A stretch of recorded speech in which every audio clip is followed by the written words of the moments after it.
let's go ahead and talk about the Glen Este game. It's at home this week. It's week 8. It's our third league game, and no matter what the records are, it's a cliche, but when we play Glen Este, you can throw the records out because they always play us tough. Yeah, they always play hard. Coach Taylor does a good job, and they've got a good system. They're aggressive on defense, and they run their wing tee offense and try to control the ball. They had a second half of the Harrison game last week. They won 10-0.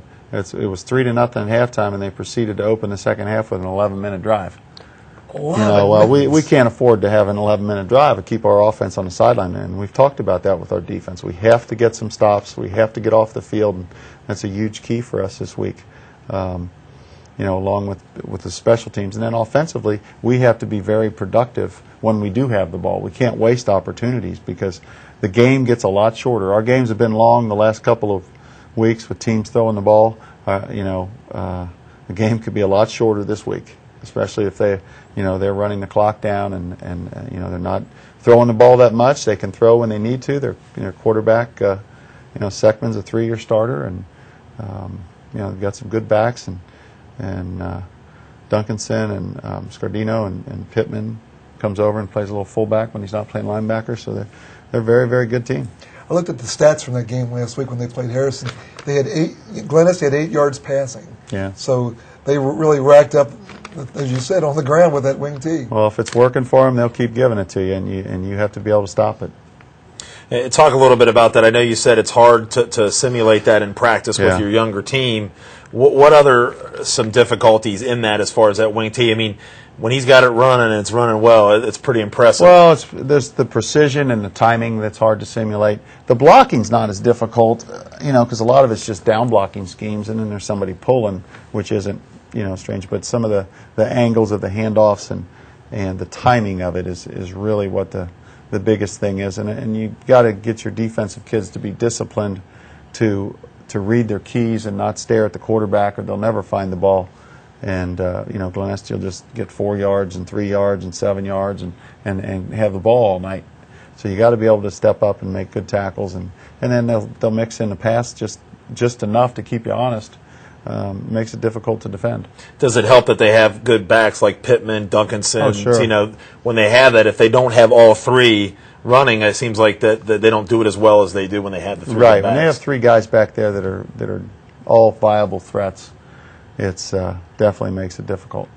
Talk a little bit about the defense. They did a great job last week. Harrison's got a pretty high-powered offense.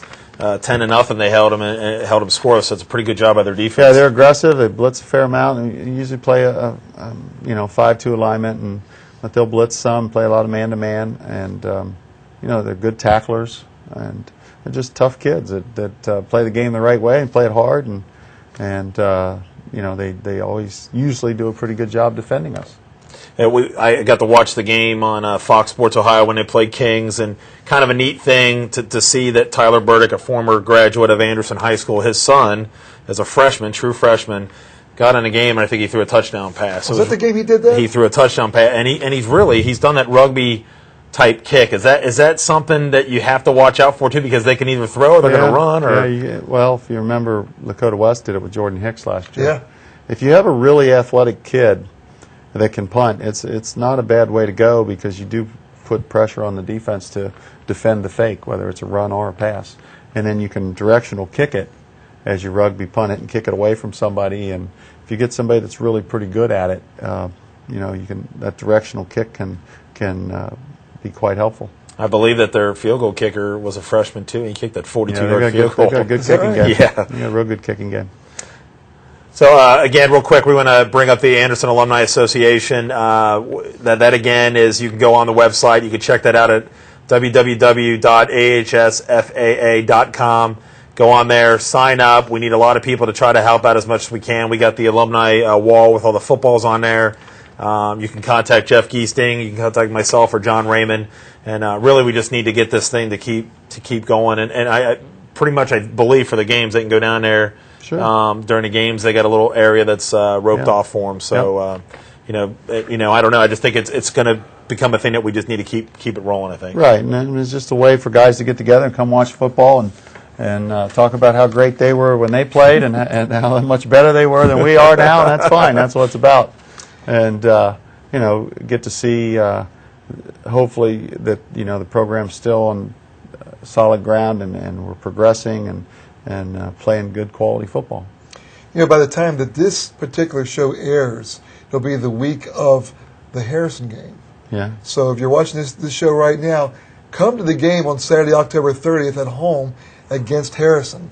That'd be a great time to wrap up the season, cheer these guys on. Right. Chances are it'll be a game that'll have a lot to say with what happens in terms of the playoffs, things like that. That's Friday the 29th. Oh, I'm sorry, the 29th. That's right. Yeah, it will have a lot of possibly playoff implications. For both teams. Right. Let's go ahead and wrap it up. Thanks to John Raymond, our producer in the booth. We appreciate his help. And thanks to Denise White for everything she does for us. For Anderson Community Television for the use of their studio and their airtime. And we just appreciate the chance to do this. And, Coach, good luck this week. Thank you. You're 6-1, looking for a 7-1 record and a 3-0 start in the league. Yeah, so. That's what we're hoping for. You can't win number 8 and 9 until you win number 7, and we really do have to look at it week to week now as we're getting down to the wire. And you know what I was going to say before, Glen Este, they know that if they win out, they have a chance for the playoffs too. Yeah, they do. They'll be in. Yeah. If they win out, they'll be in the playoffs because they have us and Winton Woods left. They're going to give them a ton of points. So they'll be up for it. So yep. It should be a good game. All right, so for Dan Albers and Jeff Giesing, I'm Greg Ellis. Thanks for joining us here on Redskin Review.